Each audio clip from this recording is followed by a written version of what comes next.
of the Fowler Files. Jeremy Fowler is with us this morning. There's a lot of talk. Jeff Darlington mentioned it in the piece about a potential KC reunion with Tyreek Hill and Patrick Mahomes. How real of a possibility is that? It's not real, Randy, at least not yet. Because of the injury that he's got to go through a long rehab process. This could be a situation where he signs later in free agency. So the Chiefs have more priorities. Right now, they've got to figure out Travis Kelce. Is he going to play a 14th NFL season? They've had some early talks on that. They need to improve the defensive line a little bit, and they need to address offensive playmakers whether they bring on Hill or not. They'll monitor his progress. Certainly it's a possibility that he could be back there. Some players want that to happen. But in the short term, they could look at running back. They could look at an extra wide receiver with some size on the outside. So they got some work to do to kind of not rebuild the roster, but reset it a little bit. Areas of need abound, perhaps, for these Chiefs who did miss the playoffs for the first time since Patrick Mahomes became the starting quarterback. Meanwhile, Tyreek Hill's former QB in Miami, it's a very uncertain future there in South Florida. What's the likely scenario here surrounding Tua Tagovailoa? Well, people I've talked to around the league with other teams believe that Miami is going to have to eventually release Tua Tagovailoa because at $54 million in guarantees, you know, the hope would be that Miami could pull off a trade where a new team would take on and absorb a lot of that money, or at least a portion of it. Well, teams don't really want to do that, so they might wait this out, see if they pay for it all, and that he's a free agent, they could just sign him on the cheap. So we'll see what happens, and there's no clear-cut home for him yet. Now, Kyler Murray, somewhat of a similar situation, but not as much guaranteed money. It's around $37 million in guarantees. Part of that triggers in mid-March on the 5th day of the new league year. So Arizona has until then a sort of an artificial deadline to figure out what they want to do. But teams expect that he would probably be released or traded well before then, and that he's a free agent. I'm told Kyler Murray will want to go to a place where he has a chance to win. Minnesota Vikings are considered an attractive option for some of these quarterbacks that either want out of their current places or are going to be cut, traded, all that, because they have Kevin O'Connell, Justin Jefferson, all those fun toys around there. They also have a J.J. McCarthy in the way, though, potential starting time, although quarterback competition never hurt anybody. That's what they want. Like, think of the Colts last year with Daniel Jones. I think that's probably what the Vikings would like to do, keep the rookie and a competition veteran to get it going. There's trying to sign a cheap option at quarterback or a cost-effective option. And then there's Jackson Smith-Njigba, the AP Offensive Player of the Year, who has just said he wants to be the highest-paid wideout in football.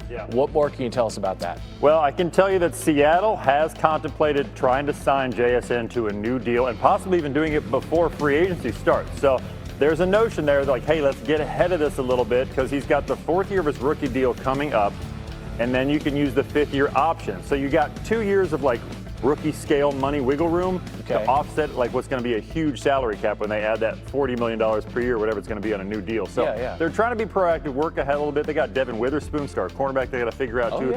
Similar situation. Rashid Shaheed is a free agent they want to bring back, the speedy wide receiver. So the Seahawks, it's going to be interesting because they want to keep the band back together for another Super Bowl run, but it's going to look a little bit different. JSN will be there and probably under a new deal eventually. Nearly 1,800 receiving yards last year, the most in the NFL, and now wants to be paid a little more commensurate with those outputs. That's Jeremy Fowler with the insight. Running back is how he compared as a high school running back. It's going to be a lot of fun. I am joined today by Ryan Clark and Marcus Spears. So let's get right to it, gentlemen. New on NFL Live, according to our Adam Schefter, the Rams are promoting past game coordinator Nate Scheelhaase to offensive coordinator, making quarterbacks coach Dave Ragone the new offensive coordinator, co-offensive coordinator / QB coach. Scheelhaase interviewed for 5 head coaching jobs during this cycle, but now the final offensive coordinator opening in the league has been filled in a very Rams kind of way. Remember, they also brought in Cliff Kingsbury to join the coaching staff under Sean McVay. So really just kind of a new mix of guys. RC, what do you think of what the Rams are doing out there with the offensive staff? Well, I think the first thing is that Sean McVay makes it work no matter who it is. And we've seen so many of his assistants move up in Los Angeles and become head coaches. And Nate Scheelhaase, who had opportunities to interview for head coaching jobs, seems like the next up. He was the pass game coordinator last year, and we saw what they were able to do with Matthew Stafford and Puka Nacua, Devontae Adams, Tutu Atwell, and that group of tight ends. For me, it's also bringing in Cliff Kingsbury. Now you're collecting other great offensive minds, and for me, what that adds is an outside perspective on how other people see you, how they know your tips, your tendencies, and how you can now change from the perception that is had had of you outside of the building when someone can say to you, when we prepared for this offense, here is what our defensive staff told us. RC, I love that. I'm going to go to the opposite side with these coaches. It's guilty by association in a good way.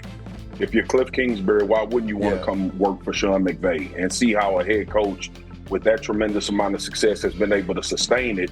One, with a veteran quarterback, a team that's changed around him, and also Shieldhouse being there, being promoted from within. And Sean McVay, we all know who's the catalyst to this offense and how much success that they've had. So I would want to be a part of a staff or the next step in my journey. Remember, Cliff Kingsbury has been a head coach in this league before and started really well, and it fell off. So I think a lot of this for Sean McVay is not only having more eyes and ears and more experience in the locker room, but it's also for Shieldhouse and obviously Cliff Kingsbury to learn from a guy that's doing it at a very high level and have that be a part of your resume when you go into this next phase of trying to become a head coach and run an organization, more so than calling X's and O's, but recognizing how important it is to have all of that other stuff figured out. Whatever McVay's doing, it's working. 9 NFL seasons so far. He's had 10 or more wins in 7 of them and appeared in 2 Super Bowls. That is one of 21 new offensive coordinators around the league this offseason. Just a monster number. So we want to go through some of the new offensive coordinator quarterback pairings. In Seattle, they brought in Brian Fleury, who has been part of Kyle Shanahan's staff in San Francisco the last several years. Here's what he had to say about his plans for the Super Bowl champions offense. I do think one of the advantages of taking this job is there is going to be a lot of continuity. I've already started to dive into everything that Clint was doing here last year, and the goal would be to maintain as much of that as possible, but there's also areas where we can supplement that with things that we've developed and done in San Francisco under Kyle that Clint wasn't there for or maybe didn't implement as much. So it's that's going to be the goal, is to keep as much as we can the same, but I think there's definitely areas we can grow, some different ways we can challenge the players that they should be looking forward to when they get back here. Swagoo, you want to talk about high expectations. This is a team that just won the Super Bowl. How much pressure is on this guy? I think it's one of the most pressurized offensive coordinator jobs in the league. I would say the most if it wasn't for Philadelphia. But when you think about this, I love what Fleury said in his interview. He said, we are going to keep some of the things because it's really about committing to making sure that Sam Darnold keeps on this track of being a very high-level quarterback in this league. And there's nowhere to go outside of the Super Bowl but down. So why wouldn't you want to implement some of those very successful things that he's done? But he's also said, I want to put a little bit of my spin and bring some things and nuance to this offense. I think that was the perfect answer. If he would have came in, you, me, and RC, Grimes, me, and RC would have been like, what the hell you mean you're going to change everything? We just watch y'all win a Super Bowl. We just watch y'all go toe-to-toe with the Los Angeles Rams in order to get to a Super Bowl from an offensive standpoint. But I think he made the right correlation and connection between becoming this new offensive coordinator, the progression of Sam Darnold, and also saying we can add some nuance to become even better than we were last year. And where you become better, Marcus, is the physicality in the run game. And I know that's going to sound crazy because of what we saw Kenneth Walker do down the stretch. But look at the way that this team changed as Kenneth Walker became a priority in this offense, that Kenneth Walker and the run game started to excel. And the one thing the San Francisco 49ers have consistently done is been creative and put the football in Christian McCaffrey's hands in so many different ways, especially in the run. So I'm looking forward to seeing what Brian Fleury can do with that aspect of this team, because one place they struggled during this season was in the red zone, and having a great run game can be the cure for a lot of those ails. Yeah, Seahawks just 21st in red zone efficiency this past season.